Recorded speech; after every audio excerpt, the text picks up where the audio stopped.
Welcome back to the garage. In this video, we're going to be working on my wife's Audi S3. This is the first video on this beautiful machine that I've done, and unfortunately it's a repair video. And I don't know what it is about Audis, but they seem to have problems with making long-lasting HVAC controls. And on this car, specifically the defrost flat motor and the front air distribution flat motor have both quit. This is a 2016, and that's just really unreasonable for those sort of things to have failed. In this video, we're going to be replacing the defrost flap motor actuator. Having just completed the project series on my Audi 5000 Quattro, which was just chocked full of HVAC issues, I'm honestly surprised Audi hasn't fixed their problems on their newer cars like this. Of course, on the Audi 5000 it was all vacuum operated, so fairly straightforward to diagnose, but on these cars you definitely need a scanner tool to tell you what's going wrong. Over here on the bench, I have a fairly inexpensive Audi-specific scanner tool that I picked up, which I do have a link in the description of this video if you're interested in buying one. That will tell you exactly the issues that are going on with your particular car. Let's hook it up and see what it tells us. Now, the clear sign that any one of these actuator motors is failing is the fact that you just don't get air out where you think it should be. So when you tap the defrost button right here, you should be getting air coming out here. Now, if you live in the Midwest or really anywhere that has actual winters, having a non-functioning defrost is a deal killer. You simply cannot get by without it. If you get icy rain or snow, I mean, you need defrost to clear your windscreen and all your other windows. So that's why it's so critical I get this fixed on my wife's car, because we are going into winter. We have sub-zero days approaching us, and I've already had problems with the defrost not working. Now I've just hooked the scanner up here to the OBD2 port, and we'll just turn accessories on in the car. VA diagnosis, and we want to go to auto HVAC. What this is doing is going to be reading all the error codes with the HVAC system. So we'll go to read fault codes, enter. It says I have 3 trouble codes stored. First one is this front air distribution door motor jammed. We won't be fixing in this video, but the other one is the defrost flat motor open circuit and defrost flat motor actuator jammed. So that basically means your defrost isn't going to work because the motor apparently is jammed. The handy thing about this tool is also gives you the code if you want to Google search it and see if anyone has some other ideas on how to fix it or what the problem might actually be. Now, the unfortunate part of making any HVAC repair is that they're always in inaccessible areas of the vehicle, and that's no different with one of these Audis. You do have to remove the entire glove box assembly just to get visible access to it, and you do get minimal access to actually removing it. So that's the area of the car we're going to be working in. The absolute very first step of this job is to disconnect the battery from the car. And the reason you're wanting to do that is because you'll be dealing with many electrical systems inside of that glove box, one of them being an airbag, and the last thing you want is any sort of electrical charge still traveling through the wires of the vehicle to accidentally set off something and create an even bigger problem for yourself.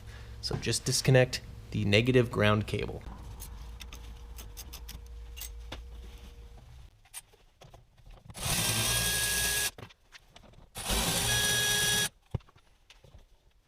Now, the absolute hardest part of this entire job is dealing with this multimedia system that lives in the glove box. There are these 2 slots in here, and you have to create these little finger tools, and I made these out of 040 thickness aluminum sheet, and you need to make them about this long. The measurements, I don't know, just measure whatever the width of those slots are, and that's how you make them. And then you put these 45-degree angle cuts on them because they need to be able to push in there and depress 2 little locking tabs on this multimedia system. So you put them in this direction. Of course, Audi makes some special tools that I'm sure that cost $1 million, but there's no point in buying those when you can just make your own. And you point them inwards like this, and it unlocks the tabs.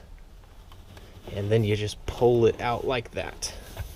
Now, the next challenge is disconnecting all of the wiring connectors on the back side. Of course, with this being a German car, these are proprietary electrical connector locking tabs for sure. So every single one is a little bit different. You just have to look at them to see how they work. A lot of them have these little slide up tabs you can pull and then push in.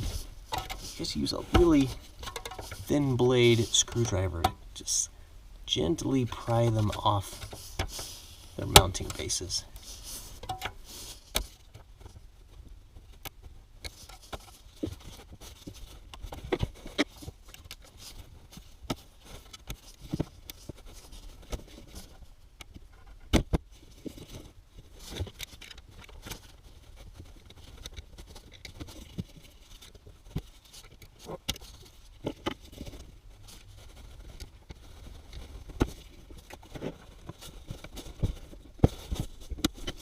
And like that, you can now pull this out of the way.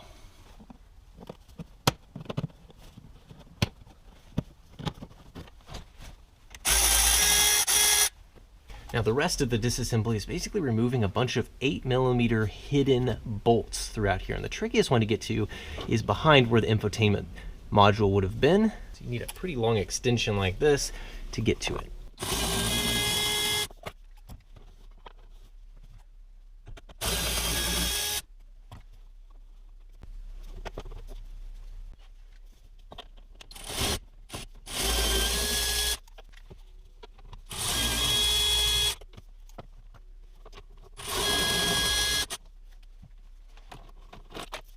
Alright, so now that all the bolts are removed, it's time to pull the glove box down. You want to be very careful to not accidentally scratch up either the dashboard or the glove box face, because it's very easy to do, unfortunately, and once it's scratched forever. So, we're going to be very delicate with all of this. And then you want to feed the infotainment wiring harness back through here. And then there's some various connectors back in here that you want to disconnect so that there isn't too much tension on them and they accidentally either tear the wires out of the connector block or the connector itself breaks. It's also useful to have one of these picks so you can push in the little tab and pull out a connector. Don't know what it is about German manufacturers and having bespoke connectors everywhere, but you have to basically reverse engineer them to understand how to even remove them. There's one more down here for the footwell light. And there's one last connector that actually controls an airbag at the bottom of this. I'm going to leave that plugged in. It's not under too much tension here, and it's a very complex connector that I don't actually know how to remove without doing a bunch of research, so I'm going to just leave it be, because at this point we actually have access to the defrost actuator up there. All right, now we're at the point where we can actually get to the actuator motor. It's this black box right there with a little barcode label. It's held in place with 2 Torx bit style screws. And you'll notice that there's some zip ties coming off mine because I've actually been in here once before to try and do a home job fix and it didn't quite work. Torx bit size you're going to need is a T20, and I recommend getting a 1/4 inch size so you can get a ratchet on there and get them out. Unfortunately, most of it is going to have to be done by hand, very delicately. This is my hand. Okay, that's one of them. There's another one on the top, which I've already removed. It's actually easier to access, but it's on the top of the motor. Just snake this in there to get it out of there. Once those 2 bolts are out, you can slide the actuator off the shaft and pull it out. And there is a blue electrical connector on the back side that you just need to get a fingernail on to help pull out. It's pretty easy.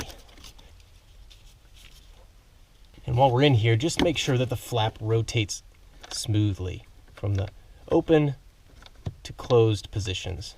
And here is the old actuator with the new, apparently redesigned actuator part. So the old design you can still buy, and it's around $50, but at some point VW Audi decided we need to redesign it, we need to get a new manufacturing plant or something. I don't know, but I think the part is redesigned and hopefully means it's somewhat future-proof. It does have a new part number and it is quite a bit more expensive. Again, this one you can get about $50 still. but with the potential side effect of it going out fairly quickly. Or you can get the new redesigned one, and the cheapest I've seen it was around $165. That is a ton of money to pay for what it equates to a small little plastic gearbox and electric motor. The biggest frustration of all this is that I can prove that the electric motor and gearbox still work just fine in the old one. But there's something about the limiting component, the thing that tells it it's reached the end of its throw, that has failed. According to the labels, these are supposed to go 180 degrees in either direction, and this one must be exceeding that by something, and it trips a error code in the computer, and it says, do not attempt to move this motor anymore. So just to see what I mean, I just hooked up a 9-volt battery, and we can see that the motor turns the little table on the back side. See? That part works just fine.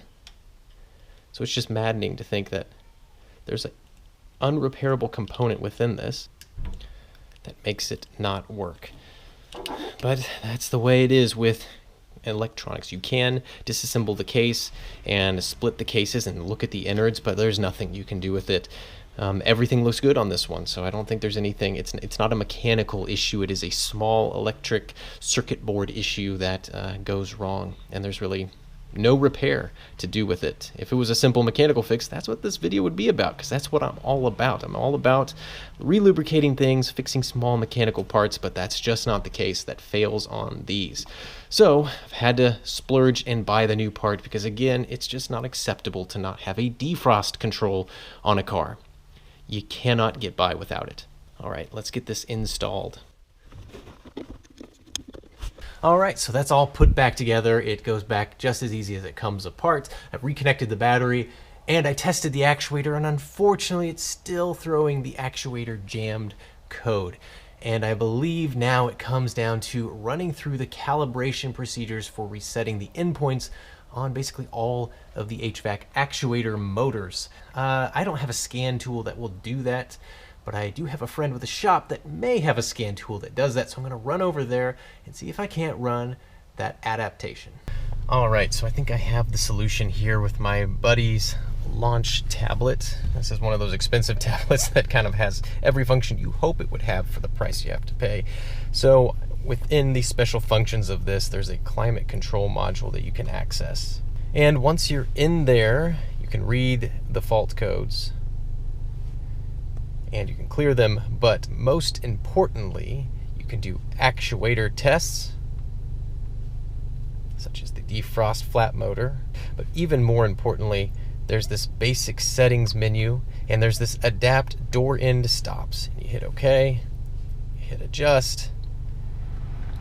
See that the car starts running through all of the motor functions. You can feel air coming out the various vents because it's setting these different parameters for the end stops of the servo motors. And you can see that says finished correctly. So go here and run actuation test. And we select defrost flat motor and start the procedure. I can feel that air is now oscillating between the front vents and now the defrost vents. And it keeps doing that until you're satisfied with the result. So now, if I tap defrost,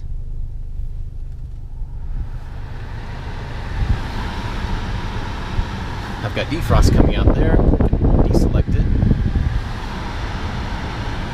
The air now has moved from the defrost vents to the main air vents. We'll just clear the fault codes. And now let's read the fault codes. The only one that remains is the front air distribution one, meaning we've now fixed the defrost motor, but unfortunately the one that controls the footwell vents is still broken. I will have to buy that actuator motor and basically run through this whole setup process as well. But that it will be a later video. I'm just glad that now the defrost appears to be fixed for good. So this was the critical step remaining. I'm not saying you need to buy one of these, but you do need to buy one of those VDSC systems or OBD11 type tools that are VW or Audi specific that get you access to these internal adaptations that you can't get from just a normal OBD2 scanner device. And there we are. So replacement of that motor isn't all that difficult, but getting the computer to correctly adapt to it is the more difficult part. But that's what's required to keep one of these somewhat modern vehicles on the road. Still have one more to do, but that'll be in a future video. As always, thanks so much for watching, and we'll see you all again next time.